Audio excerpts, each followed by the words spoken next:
Hello students, how are you? I hope that you are fit and fine at your homes.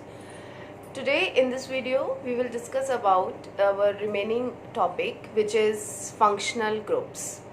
हम लोगों ने previous video में homologous series के बारे में पढ़ लिया था, ठीक है। होमोलोगस सीरीज़ क्या होती है और फंक्शनल ग्रुप्स पर हम पढ़ रहे थे प्रीवियस वीडियो में. Today we will continue our topic. Okay, functional groups. देखो, जैसे जो हाइड्रोकार्बन्स होते हैं, हाइड्रोकार्बन्स में क्या होता है, कार्बन एंड हाइड्रोजन, ठीक है. तो जब कार्बन में चारों तरफ कार्बन की 4 वैलेंसी होती हैं, तो कार्बन की वैलेंसी को सेटिस्फाई करने के लिए जब कार्बन में चारों एलिमेंट हाइड्रोजन होते हैं तो उनका नेचर तो सेम होगा. These atoms are called homo atoms. लेकिन जब हम हाइड्रोजन के बदले कोई और एलिमेंट जोड़ दें, ग्रुप ऑफ एटम्स जोड़ दें, अब ये जो एटम है, ये जो ग्रुप ऑफ एटम है, ये मतलब 4 हाइड्रोजन थी हमारे पास, एक हाइड्रोजन को हमने रिप्लेस करके उसके बदले ग्रुप ऑफ एटम्स जोड़ दिए, दूसरे एटम जोड़ दिए जिनका नेचर तीनों हाइड्रोजन से अलग है. Now these atoms are called functional groups. और ये एटम्स हाइड्रोजन से अलग हैं बिल्कुल, इसीलिए इन एटम्स को कहते हैं हम hetero atoms. And group of hetero atoms are called functional group. दूसरी बात, ये जो ग्रुप ऑफ हेट्रो एटम्स होते हैं, इनके अटैच हो जाने की वजह से जो हाइड्रोकार्बन चेन होती है, एक तो इसके नॉमेनक्लेचर पे फ़र्क पड़ता है. अब इसका जो नॉमेनक्लेचर होगा वो फंक्शनल ग्रुप के बेसिस पे होगा, ठीक है. इसका जो सफिक्स होगा, पहले हमने तुम्हें बताया था कि जब हम हाइड्रोकार्बन को नॉमेनक्लेट करते हैं, नाम देते हैं, तो इसका जो नाम देने का तरीका होता है, सबसे पहले हम रखते हैं प्रीफिक्स. प्रीफिक्स का मतलब होता है number of carbon atoms. Prefix हमेशा जाएगा नंबर ऑफ कार्बन एटम्स पे. फिर उसके बाद आता है इसका सरनेम. सफिक्स, सफिक्स हमेशा डिसाइड होता है नंबर ऑफ बॉन्ड से. बॉन्ड कितने हैं, कार्बन और कार्बन के बीच में सिंगल बॉन्ड है कि कार्बन और कार्बन के बीच में डबल बॉन्ड है या कार्बन और कार्बन के बीच में ट्रिपल बॉन्ड है. लेकिन अगर किसी हाइड्रोकार्बन चेन में डबल बॉन्ड नहीं है, ट्रिपल बॉन्ड भी नहीं है, और अगर उसमें फंक्शनल ग्रुप्स प्रेजेंट हैं, तो फंक्शनल, अब इसका जो नॉमेनक्लेचर होगा वो फंक्शनल ग्रुप के बेसिस पे होगा, ठीक है. इसका जो सरनेम होगा वो फंक्शनल ग्रुप के बेसिस पे होगा. और इसीलिए फंक्शनल ग्रुप्स को बहुत इम्पोर्टेंट माना जाता है. क्यों? Because these functional group decides the chemical nature of that compound. जो केमिकल प्रॉपर्टीज हैं, अब ये फंक्शनल ग्रुप के बेसिस पे प्रिडिक्ट की जाएंगी.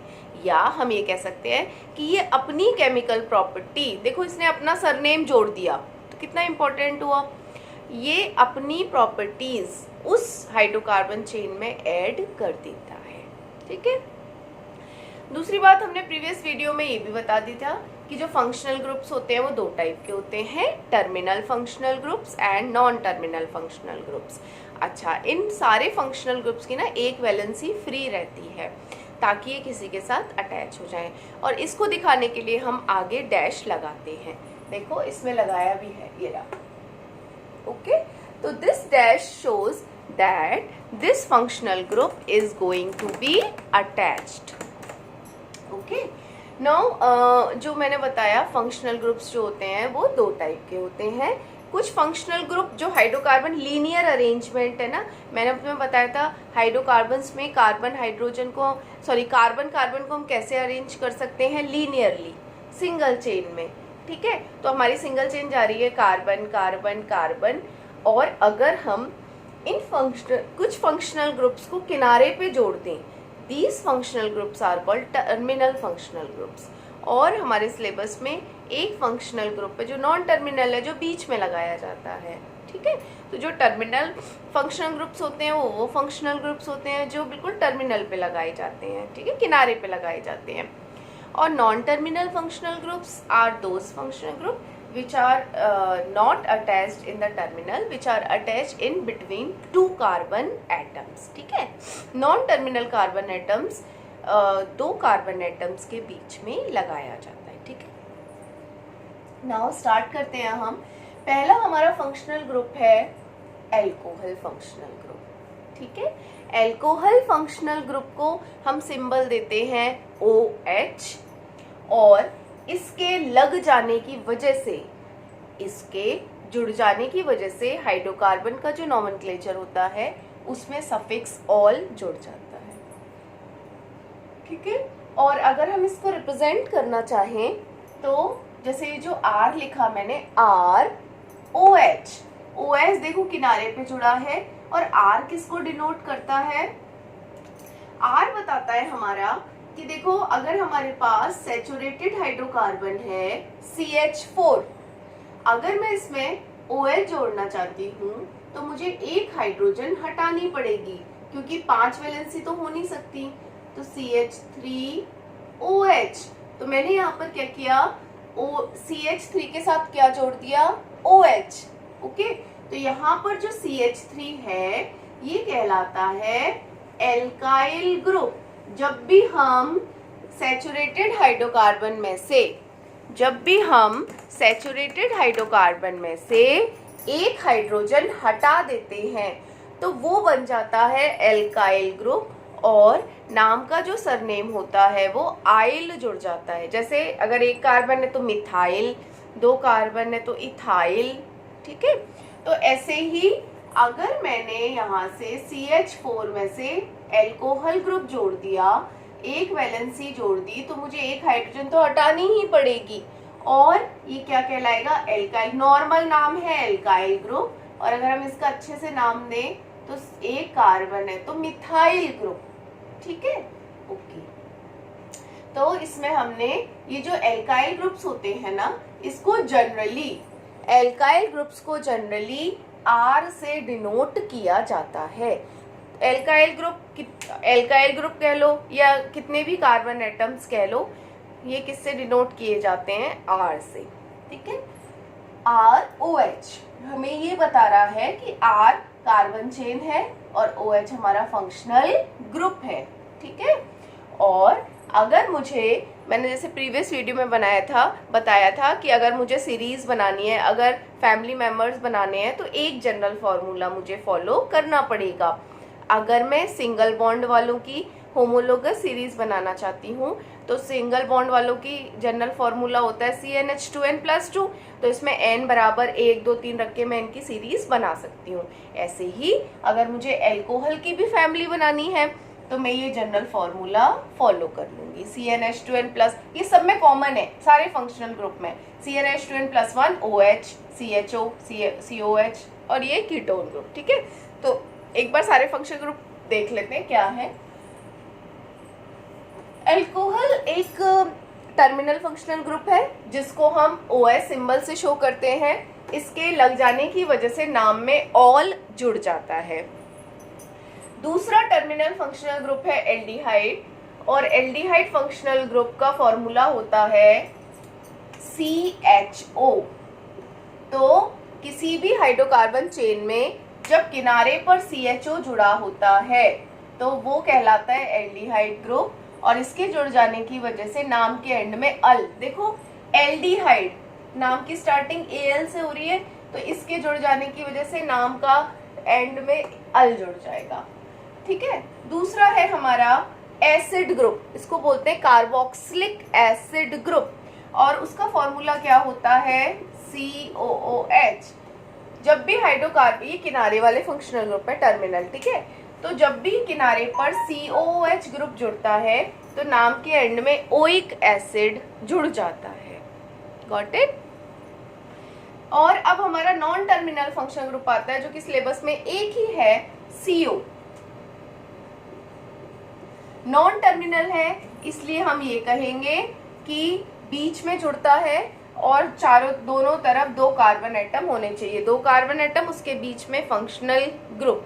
This group is called ketone and इसके जुड़ जाने की वजह से ONE नाम के एंड में जुड़ जाता है। एक बार हम इनकी होमोलोगस सीरीज बना के देखेंगे कैसे जुड़ता है, कैसे इनको हम नाम देते हैं वन बाय वन।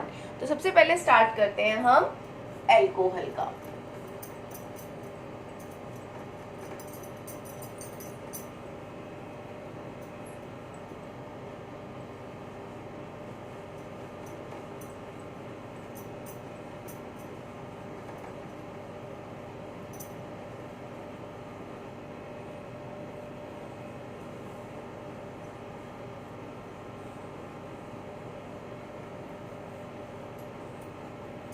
यस, देखो सबसे पहला फंक्शनल ग्रुप है हमारे पास एल्कोहल।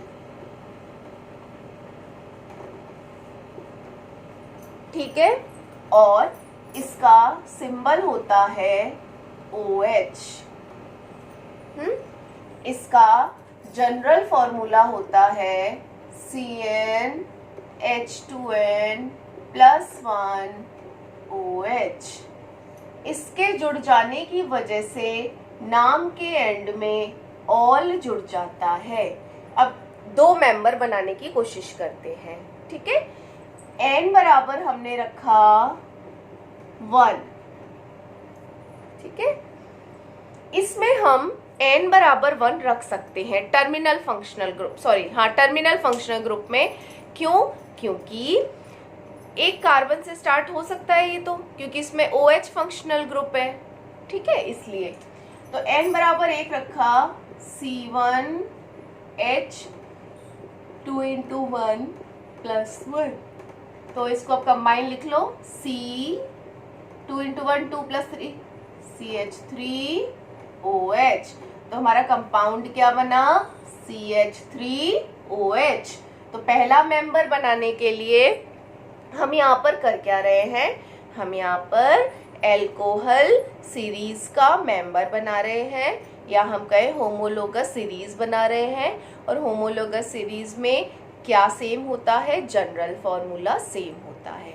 और अगर फंक्शनल ग्रुप है तो देखो इन सभी के पीछे फंक्शनल ग्रुप सेम लगेगा। ठीक है, अब फर्स्ट मेंबर बनाने के लिए, एल्कोहल सीरीज का फर्स्ट मेंबर बनाने के लिए हमने इसके जनरल सब में जनरल फॉर्मूला यही आएगा, CnH2n+1, बस फंक्शनल ग्रुप का फॉर्मूला अलग हो जाएगा। और फंक्शन n बराबर 1 रखा तो क्या फॉर्मूला बना? CH3OH। अब इसको नाम कैसे देंगे? देखो, नाम देने के लिए मैंने तुम्हें पता ही रखा है, सबसे पहले हमेशा कार्बन के एटम्स काउंट करो। नाम का जो प्रीफिक्स सबसे पहले हम क्या देंगे? नाम का पहला अक्षर, और वो किस पे डिपेंड करता है? कार्बन एटम्स पे।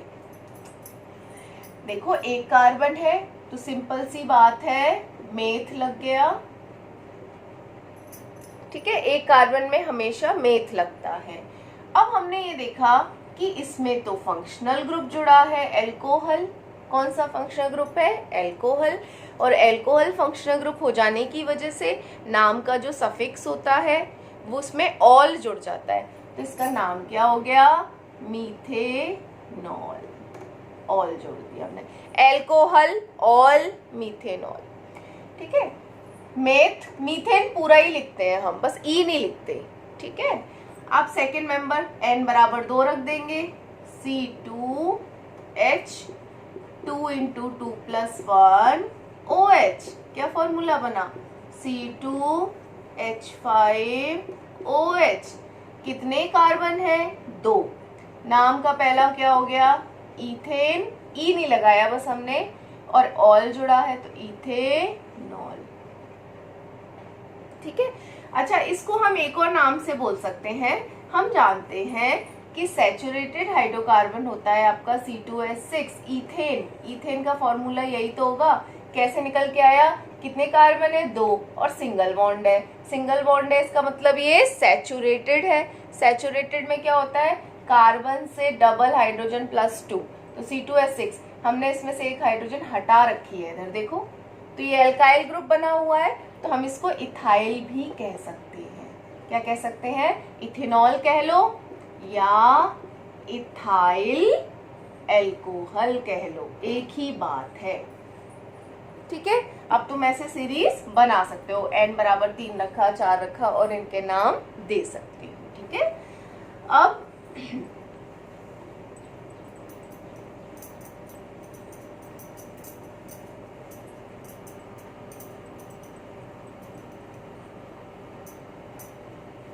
ओके, इसमें एक चीज मैं तुम्हें समझा दूं यहाँ पर कि देखो, जब हम कार्बन की वैलेंसी पूरा करके हाइड्रोजन लगाते हैं तो यहाँ हम इसका स्ट्रक्चर बना रहे हैं।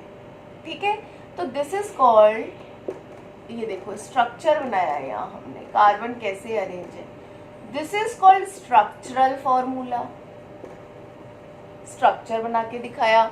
ठीक है, और अगर हम इन सभी कार्बन को, अगर हम इन सभी कार्बन एटम्स को जोड़ के फॉर्मूला लिखें, कितने कार्बन है 2, कितनी हाइड्रोजन है 6, this is called molecular formula. ठीक है, this is called molecular formula.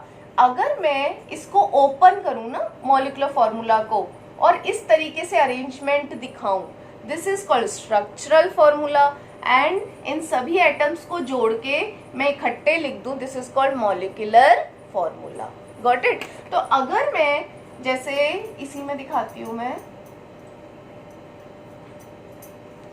Alcohol का पहला मेंबर हमने क्या बनाया था, CH3OH। अगर ये तो इसका मॉलिक्यूलर फॉर्मूला कैसे होगा, कितने कार्बन है, कितने हाइड्रोजन है, सभी को काउंट कर लो, कितने कार्बन है 1, हाइड्रोजन कितनी है 4, CH4O। तो इसका मॉलिक्यूलर फॉर्मूला हो गया CH4O।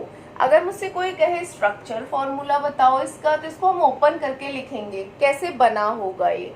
तो देखो कितने कार्बन है 1, कितनी हाइड्रोजन जुड़ी है इस पे 3। ठीक है, और अपन फंक्शनल ग्रुप अलग लिख लेते हैं, फंक्शनल ग्रुप एक साथ लिखते हैं। तो CH3OH का स्ट्रक्चर फॉर्मूला क्या हो गया, CH3OH।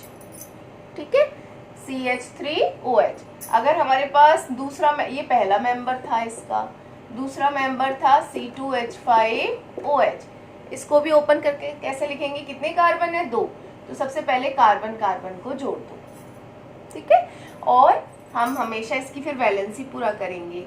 इस कार्बन में ऐसे भी तुम देख सकते हो कि यहाँ पर भी जुड़ा है ना, तो एक वैलेंसी तो इसकी पूरी है, तो 1 2 3 4 वैलेंसी होनी चाहिए ना, तो ये लग गया इसमें हाइड्रोजन। अब इस वाले कार्बन की बात करते हैं हम, तो एक कार्बन इधर तो जुड़ा ही हुआ है, एक वैलेंसी तो इसके पास है ही, हमें कितनी चाहिए इसकी 3 और चाहिए। तो देखो 1 2 3 हो गई, और यहाँ पर एक फंक्शनल ग्रुप और जुड़ा हुआ है, एक अलग एटम, तो इसकी 4 पूरी हो गई। फॉर्मूला क्या बना, C2H5OH। This is called its structural formula. ठीक है, अब देखो अगर इसमें पूछा जाए इसका डॉट स्ट्रक्चर बनाओ CH3OH का, तो डॉट स्ट्रक्चर का क्या मतलब होता है कि कार्बन, मैंने पहली वीडियो में बताया था कि कार्बन और हाइड्रोजन आपस में कैसे जुड़े हैं, कैसे बॉन्ड बना इनके बीच। तो इन बॉन्ड कैसे बनता है, इलेक्ट्रॉन्स की शेयरिंग में। इस चैप्टर में बॉन्ड जब भी बात आएगी ना, कैसा बॉन्ड होगा, कोवेलेंट बॉन्ड, क्योंकि कार्बन हमेशा शेयर करता है। और किसकी शेयरिंग करता है, इलेक्ट्रॉन्स की। तो अगर डॉट स्ट्रक्चर पूछा जाए तो तुमसे एग्जामिनर ये पूछ रहा है कि कितने इलेक्ट्रॉन्स की शेयरिंग हुई, इसको दिखाओ बना के। ठीक है, कैसे बॉन्ड बने, तो जब हम इलेक्ट्रॉन्स को डॉट के रूप में दिखाते हैं वो कहलाता है डॉट स्ट्रक्चर। कैसे बनाएंगे इसका, देखो कार्बन के साथ कितनी हाइड्रोजन है 3, सबसे पहले ऐसे लिख लो, और एक फंक्शनल ग्रुप अलग लिख लो। तो देखो कार्बन के पास कितने इलेक्ट्रॉन्स होते हैं 4। हम हमेशा डॉट स्ट्रक्चर बनाने के लिए जितने भी इलेक्ट्रॉन्स लास्ट शेल में प्रेजेंट होते हैं उनको ड्रॉ कर लेते हैं। कार्बन के पास कितने होते हैं 4, तो 4 ड्रॉ कर लिए। हाइड्रोजन के पास कितने होते हैं 1, वो ड्रॉ कर लिए। हमें तो बेसिकली इलेक्ट्रॉन्स की शेयरिंग दिखानी है। तो देखो हाइड्रोजन अपने 2 इलेक्ट्रॉन्स पूरे करेगा स्टेबल होने के लिए, ठीक है। और इसमें देखें हम ऑक्सीजन के होते हैं 2,6, लास्ट शेल में 8 एटॉमिक नंबर होता है ना, तो 2,6, तो लास्ट शेल में कितने इलेक्ट्रॉन्स हैं? 6। तो इसमें हम बना लेते हैं 6, ठीक है। 6 इलेक्ट्रॉन्स ड्रॉ कर लिए इसमें। अब देखो इस कार्बन को कितने हो गए इसके कार्बन के पास? 1 2 4 6 7, एक और चाहिए, तो ये क्या करेगा? ये बन गए इसके 8 इलेक्ट्रॉन्स। ओके, ठीक है। अब ये ऑक्सीजन के पास 6 तो अपने थे ही, 7 हो गए, एक हाइड्रोजन से भी ले लेगा, इसके भी हो गए। तो इनके बीच कैसे हो गया? देखो बीच में 2 इलेक्ट्रॉन की शेयरिंग दिखा रहे हैं हम, तो ये सिंगल बॉन्ड से जुड़ गए, ठीक है। ये भी सिंगल बॉन्ड से जुड़ा है, 2 इलेक्ट्रॉन की शेयरिंग है, और ये भी सिंगल बॉन्ड से जुड़ा है, ठीक है। तो ये क्या दिखाया हमने? CH3OH का डॉट स्ट्रक्चर। डॉट स्ट्रक्चर बनाने के लिए हम क्या करते हैं? सबसे पहले कार्बन एटम लिखते हैं और उसके चारों तरफ कितनी हाइड्रोजन जुड़ी है वो लिखते हैं। उसके बाद हर एटम के लास्ट शेल में पाए जाने वाले इलेक्ट्रॉन्स लिखते हैं डॉट्स के रूप में, ठीक है, लिख लिया। फिर इनकी शेयरिंग हम दिखा देते हैं। तो जनरली डॉट स्ट्रक्चर में एग्जामिनर तुमसे पूछना चाह रहा है कि कितने इलेक्ट्रॉन शेयर हो रहे हैं, किस टाइप का बॉन्ड बन रहा है। शेयरिंग मतलब बॉन्ड बनना, इलेक्ट्रॉन की शेयरिंग, ठीक है। तो this is called dot structure. Okay, तो I think alcohol group clear होगा तुम्हें। एल्कोहल ग्रुप इंपॉर्टेंट है, टर्मिनल फंक्शनल ग्रुप है, और इसके जुड़ जाने की वजह से नाम के एंड में ऑल जुड़ जाता है। दूसरा फंक्शनल ग्रुप हम देखते हैं एल्डिहाइड फंक्शनल ग्रुप, ठीक है। एल्डिहाइड का फॉर्मूला होता है, हम जानते हैं, CHO, कैपिटल CHO, ठीक है। इसके जुड़ जाने की वजह से नाम के एंड में अल जुड़ जाता है। ओके, एल्डिहाइड फंक्शनल ग्रुप क्या है इसका? CHO, और इसके जुड़ जाने की वजह से नाम के एंड में अल जुड़ जाता है। तो इसका भी देखो। और एक और बात, अगर किसी फंक्शनल ग्रुप में कार्बन एटम प्रेजेंट है, ऑलरेडी इसमें कार्बन एटम प्रेजेंट है, तो इसका कार्बन भी, जब हम नाम देंगे इसको, तो इसका कार्बन भी काउंट होगा। Got it? देखो अब इसका जनरल फॉर्मूला होता है CnH2n + 1 CHO। CnH2n + 1 CHO, तो ये तो कॉमन रहेगा, फंक्शनल ग्रुप अलग होते चले जाएंगे। तो देखो इसमें क्या होता है, जिन भी फंक्शनल ग्रुप में, याद रखना हमेशा, जिन भी फंक्शनल ग्रुप में ऑलरेडी एक कार्बन पाया जाता है, उनका फर्स्ट मेंबर में हम केवल एक H जोड़ते हैं। Got it? हमेशा हमें पहला मेंबर बनाना है। सपोज एल्डिहाइड फैमिली का हमें पहला मेंबर बनाना है, तो हम क्या करते हैं? पहला मेंबर का मतलब क्या होता है? एक कार्बन एटम, ठीक है। पहला मेंबर का मतलब है एक कार्बन एटम, और क्योंकि इस फंक्शनल ग्रुप में ऑलरेडी एक कार्बन प्रेजेंट है, तो ये अपने ग्रुप का, ये अपनी फैमिली का फर्स्ट मेंबर खुद होगा। केवल इसमें एक हाइड्रोजन हम लेफ्ट साइड में जोड़ेंगे, क्योंकि ना अगर हम इसको ओपन करके देखें तो पता है कैसे जुड़ा होता है? C+O single bond H, CHO। तो देखो कार्बन की कितनी वैलेंसी है इधर? 1 2 3, तो एक वैलेंसी फ्री है ना। CHO को ऐसे भी लिख सकते हैं, ठीक है। तो इसकी एक वैलेंसी फ्री है, तो इसका मतलब अगर मैं यहाँ हाइड्रोजन जोड़ दूं तो ये पहला मेंबर खुद बन जाएगा इसकी वैलेंसी सेटिस्फाई करने के लिए। तो याद रखना, जिन फंक्शनल ग्रुप्स में ऑलरेडी एक कार्बन प्रेजेंट होता है, वो अपनी फैमिली के फर्स्ट मेंबर खुद ही होते हैं, केवल उनमें एक H जोड़ा जाता है। तो इसका फर्स्ट मेंबर क्या हो गया? HCHO। अब इसका नाम कैसे दें? नाम देने का वही तरीका है, कार्बन एटम काउंट करो। एक कार्बन है, मीथेन तो लगेगा E, ठीक है, E नहीं लगेगा, बस मीथेन लग गया।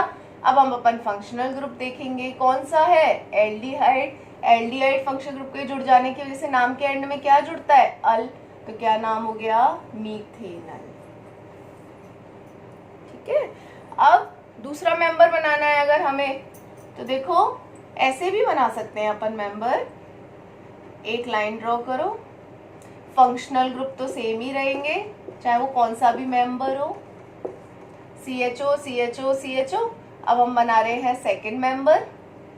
ठीक है, सेकंड मेंबर में हम जानते हैं कि होमोलोगस सीरीज में मैंने एक चीज समझाई थी कि दो मेंबर के बीच में CH2 का डिफरेंस होता है। तो देखो H में CH2 जोड़ दो तो क्या बनेगा, CH3। H में मैंने बताया होमोलोगस सीरीज बनाने के लिए दो मेंबर में CH2 का डिफरेंस होता है। तो H में जब तुम CH2 जोड़ोगे तो CH3 आ गया, तो दूसरा मेंबर क्या बन गया, CH3 CHO। अब देखो तीसरे मेंबर बनाने के लिए CH3 में फिर CH2 जोड़ दो तो क्या बन गया, C2H5 CHO। ये बन गया आपका थर्ड मेंबर। गॉट इट, ऐसे भी कर सकते हैं क्योंकि होमोलोगस सीरीज बनाने के लिए दो मेंबर जो होते हैं ना आपस में, उनमें एक कार्बन और दो हाइड्रोजन का डिफरेंस होता है, तो वो ऐड करते चले जाओ, मेंबर बनते चले जाएंगे। तो सबसे पहले हमने क्या बताया, alcohol functional group.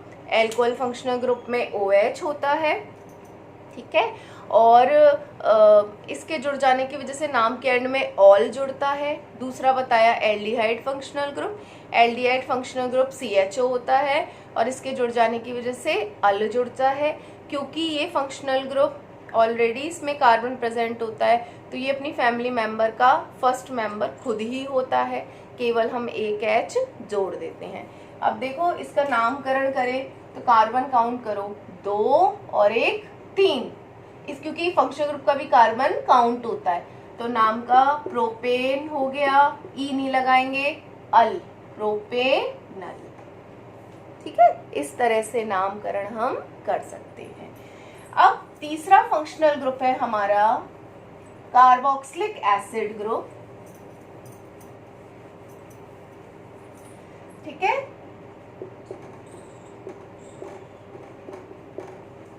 Carboxylic acid और इसका फॉर्मूला होता है COOH। ठीक है, इसके जुड़ जाने की वजह से ओइक एसिड नाम में लग जाता है एंड में। ठीक है, अब इसमें भी ऑलरेडी एक कार्बन आ रहा है, तो जिन भी फंक्शनल ग्रुप में एक कार्बन आ रहा होता है वो अपनी फैमिली के फर्स्ट मेंबर खुद होते हैं। तो अपन इसका मेंबर बनाने के लिए क्या करेंगे, COH ऐसे लिख लेंगे। अपन होमोलोगस सीरीज बना रहे हैं, फंक्शनल ग्रुप सेम रहेंगे। अब हमने बताया पहले मेंबर के लिए ये खुद होते हैं, केवल हम एक H जोड़ देते हैं। इसमें फिर दूसरा मेंबर अगर हमें बनाना है तो H में CH2 जोड़ देंगे तो क्या बनेगा, CH3। फिर CH2 जोड़ देंगे तो C2H5। Got it. तो हर मेंबर में CH2 जोड़ते चले जाते हैं, हमें मेंबर मिल जाते हैं। तो इसका भी नाम कैसे देंगे, हम कार्बन काउंट करेंगे, कितने कार्बन है, एक, मीथेन लग गया। ठीक है, ई नहीं लगाते। कौन सा फंक्शनल ग्रुप है, COH फंक्शनल ग्रुप। ठीक है, तो इसके जुड़ जाने की वजह से नाम के एंड में ओइक, तो इसका नाम क्या हो गया, मीथेनोइक एसिड। ठीक है, ये जो एसिड होता है ना ये आंट में पाया जाता है और आंट का बायोलॉजिकल नेम होता है फॉर्मिका, तो इसको हम फॉर्मिक एसिड भी कहते हैं। मीथेनोइक एसिड जो होता है वो आपका आंट में प्रेजेंट होता है तो इसको हम फॉर्मिक एसिड भी कहते हैं। Is it clear, okay. तो देखो हम यहाँ पर होमोलोगस सीरीज बना रहे हैं। पहले हमने single bond, double bond, triple bond की बनाई थी होमोलोगस सीरीज जनरल फॉर्मूला को फॉलो करते हुए। अब हम बना रहे हैं फंक्शनल ग्रुप्स की होमोलोगस सीरीज, जिसमें फंक्शनल ग्रुप तो सेम रहेंगे, केवल कार्बन का नंबर चेंज होता रहेगा। तो देखो फंक्शनल ग्रुप तो सेम है, पहला मेंबर, दूसरा मेंबर, तीसरा मेंबर, केवल हम कार्बन का नंबर चेंज करते जा रहे हैं और दो मेंबर के बीच में CH2 का डिफरेंस प्रेजेंट होता है। ठीक है, अब आपका ये तो टर्मिनल फंक्शनल ग्रुप्स थे। तो कौन कौन से हमने टर्मिनल फंक्शनल ग्रुप्स पढ़े, सबसे पहले पढ़ा एल्कोहल फंक्शनल ग्रुप। ठीक है, जिसके जुड़ जाने की वजह से ऑल जुड़ जाता है। दूसरा पढ़ा हमने aldehyde functional group, aldehyde functional group CHO जिसके नाम के एंड में अल जुड़ जाता है। तीसरा पढ़ा कार्बोक्सिलिक एसिड जिसमें ओइक एसिड लग जाता है। लास्ट है हमारा नॉन टर्मिनल जो बीच में पाया जाता है, बीच में पाया जाता है तो इसका मतलब बीच में, इधर कार्बन इधर कार्बन, बीच में ग्रुप पाया जाता है।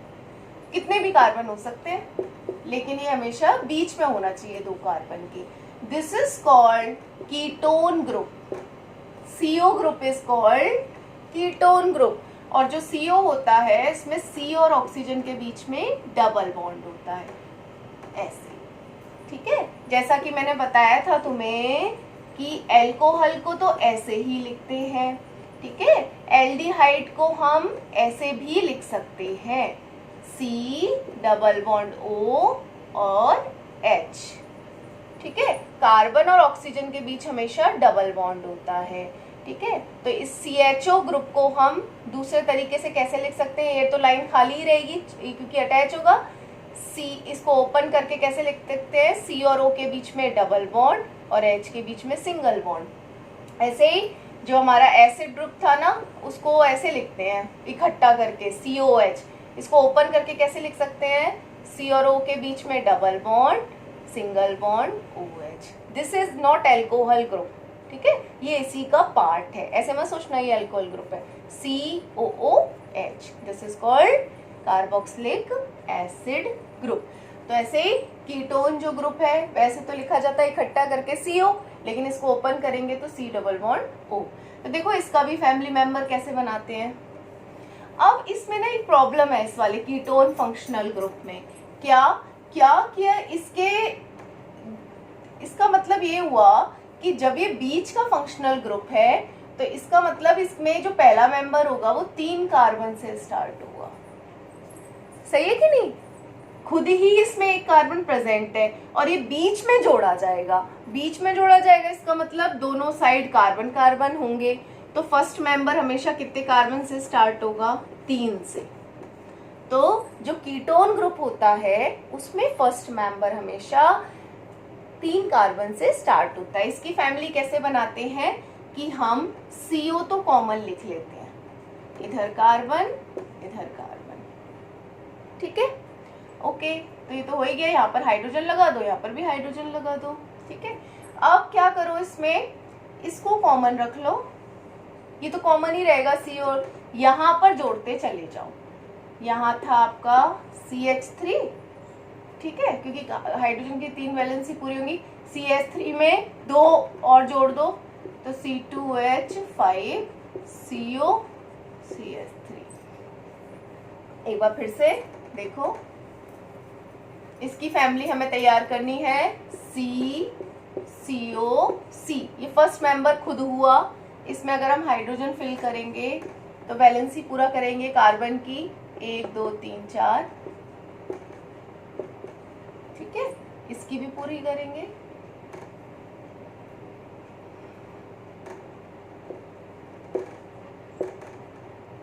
ठीक है, पहला मेंबर। अब इसको अपन इकट्ठा कैसे लिखेंगे, CH3, सही है, single bond CO C carbon और कितनी हाइड्रोजन है, 3 CH3। तो पहला मेंबर क्या बन गया इसका, CH3 CO CH3, ठीक है। अब देखो क्योंकि ये जो कीटोन ग्रुप है ये बीच में प्रेजेंट होना चाहिए तो ये तो कॉमन ही रहेंगे, इसमें हम इसके आगे लाइन खींच लेते हैं, फंक्शनल ग्रुप तो सेम रहेंगे। और अब हमें क्या करते हैं, हमने बताया था तुम्हें दूसरा मेंबर बनाने के लिए CH2 ऐड करते चले जाओ। तो CH3 में CH2 ऐड करोगे क्या बनेगा, C2H5 C2H5, ये कॉमन रहेगा, ठीक है। अब इसका नाम देखें, पहला वाले का नाम देने की कोशिश करते हैं। नाम देने का तरीका वही, कार्बन काउंट करो कितने कार्बन है, 3, 1 2 3। प्रोपेन हो गया, ई नहीं लगाएंगे क्योंकि कीटोन ग्रुप है, इस वजह से ओन जुड़ जाएगा, कीटोन ओन, प्रोपेनॉन। एल्कोहल में ऑल, एल्डिहाइड में अल, एल एल्डिहाइड, ठीक है। कार्बोक्सिलिक एसिड में ओइक एसिड, कीटोन ओन, ठीक है। तो प्रोपेनॉन, तो मैंने तुम्हें पहले ही बताया था कि जो फंक्शनल ग्रुप्स होते हैं उनके जुड़ जाने की वजह से नाम में चेंज हो जाता है, नाम के एंड में, ठीक है। तो अगर तुमसे कोई कहे कि प्रोपेनॉन, उसका स्ट्रक्चर बनाओ, तो सबसे पहले क्या देखोगे, कितने कार्बन है, 3 कार्बन, तो ऐसे ही बना लो। और इसमें कौन सा फंक्शनल ग्रुप है, कीटोन, है ना। तो ए कीटोन में ऐसे जोड़ दो, कीटोन बीच में जुड़ा होगा। और हमेशा याद रखना कि जो फंक्शनल ग्रुप्स होते हैं उनके कार्बन एटम्स भी काउंट किए जाते हैं। तो प्रोपेनॉन में 3 कार्बन है और वो 3 कार्बन कीटोन ग्रुप का कार्बन ऐड करते हुए हैं। कीटोन ग्रुप में एक कार्बन ऑलरेडी प्रेजेंट होता है, ठीक है, और कीटोन ग्रुप जो होता है वो बीच में लगता है और वो कार्बन एटम भी काउंट हो रहा है और वो बीच में लग रहा है, तो 3 कार्बन एटम तो वैसे ही हो गए। तो पहला मेंबर कीटोन ग्रुप का हमेशा किससे स्टार्ट होता है, 3 कार्बन से। तो 3 कार्बन को अपन प्रोपेन कहते हैं और कीटोन ग्रुप जुड़ा है तो प्रोपेनॉन हो गया, ठीक है। एक फंक्शनल ग्रुप और है तुम्हारा लास्ट, वो है, तुमने हेलोजन्स पढ़े थे ग्रुप 17 में, पीरियोडिक टेबल में ग्रुप 17 में क्या प्रेजेंट होते हैं, हेलोजन्स। तो ये जो हेलोजन्स होते हैं ना, क्लोरीन, ब्रोमीन, आयोडीन, फ्लोरीन, ये सब हैलाइड्स कहलाते हैं। क्या कहलाते हैं, हैलाइड्स। हेलोजन कह लो या हैलाइड्स कह लो। हैलाइड्स को हम एक्स से शो करते हैं। तो ये भी एक फंक्शनल ग्रुप होते हैं और ये फंक्शनल ग्रुप भी जुड़ते हैं।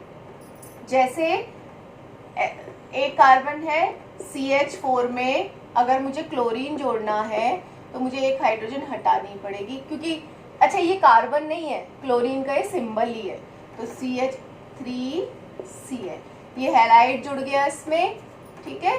और इसका नाम क्या होगा, एक कार्बन है मिथाइल। मिथाइल क्यों बोल रही हूँ मैं यहाँ पर, क्योंकि एक हाइड्रोजन मैंने कम कर दी CH4 में से, मिथाइल क्लोराइड। ऐसे भी बोल सकते हैं इसको। और जब भी किसी चेन में ये क्लोरीन, ब्रोमीन, आयोडीन जुड़े होते हैं तो पता है इनको हम एज अ जनरली हमने ये पढ़ा कि फंक्शनल ग्रुप को हम यूज करते हैं सरनेम लिखने के लिए। तो ये भी फंक्शनल ग्रुप्स हैं, इनको भी सरनेम लिखने के लिए यूज किया जाना चाहिए। लेकिन ये जो फंक्शनल ग्रुप्स होते हैं हेलोजन्स वाले, वो सरनेम लिखने के लिए नहीं आते काम में, उनको हम एज अ प्रीफिक्स यूज करते हैं। हमेशा याद रखना, ये जो हेलोजन्स होते हैं, जो हेलाइड्स होते हैं, उनको हम सरनेम नहीं बनाते, उनको हम एज अ प्रीफिक्स यूज करते हैं। तो देखो इसको हम लिख सकते हैं क्लोरो, ये क्लोरो है, क्लोरीन जुड़ी है इसमें, तो हम इसको सरनेम एंड में नहीं लिखेंगे, पहले लिखेंगे एज अ प्रीफिक्स। केवल इन्हीं के लिए ये होता है, इनके जो नाम होता है ना, इनको हम एज अ प्रीफिक्स यूज करते हैं। कार्बन एटम को प्रीफिक्स यूज नहीं करते। अभी तक मैंने बताया ना, कार्बन एटम को लेते हैं सबसे पहले नाम का पहला अक्षर लिखने के लिए। लेकिन अगर ये फंक्शनल ग्रुप जुड़े होते हैं तो कार्बन एटम को नहीं लेते हैं, कार्बन एटम को बाद में लिखते हैं। तो क्लोरोमीथेन, एक कार्बन है इसलिए क्लोरोमीथेन। क्लोरोमीथेन बोल लो या मिथाइल क्लोराइड बोल लो, एक ही बात है। मिथाइल क्यों बोला, एक कार्बन एटम है और इसमें से हाइड्रोजन कम कर दिए तो एल्काइल बन गया, एक कार्बन है तो मिथाइल बन गया, क्लोराइड। Got it. तो this is all about the functional groups. तुम लोग अब तुम्हारे लिए एक होमवर्क ये है कि हर फंक्शनल ग्रुप का के 2-2 मेंबर बनाओगे विद नेम्स, ओके, और फेयर नोटबुक्स में लिखोगे। ये तुम्हारा फंक्शनल ग्रुप खत्म हो गए। इसमें नेक्स्ट आएगा आपका केमिकल प्रॉपर्टीज। अब तो रिएक्शंस बची हैं इस चैप्टर में। जो कार्बन कंपाउंड्स होते हैं ना, जैसे कार्बन किसी के साथ जुड़ गया तो वो कार्बन के कंपाउंड कहलाए, तो उनकी क्या क्या केमिकल प्रॉपर्टीज होती हैं। और जैसे हमारे सेकेंड चैप्टर में जैसे हमारे इंपॉर्टेंट केमिकल कंपाउंड्स थे, तो इस चैप्टर में 2 इंपॉर्टेंट केमिकल कंपाउंड्स हैं। Ethanol, ethane 2 carbon, C2H5OH, ethanol है और एक इथेनोइक एसिड है। इनके बारे में है, और लास्ट में सोप्स एंड डिटर्जेंट है, सोप कैसे काम करते हैं, डिटर्जेंट कैसे काम करते हैं। तो this is the remaining part, और हम इसको नेक्स्ट वीडियो में कंप्लीट करेंगे। Chemical properties of carbon compounds को नेक्स्ट प्रॉपर्टी में, उसके बाद जो इथेनॉल है उसको भी, मतलब 2-3 वीडियोस में ये ओवर हो जाएगा। लेकिन ये चैप्टर बड़ा है तो तुम लोगों को अच्छे से ये रीड आउट करना है, फंक्शनल ग्रुप बहुत अच्छे से समझने हैं। Got it? Thank you so much, और पढ़ना है।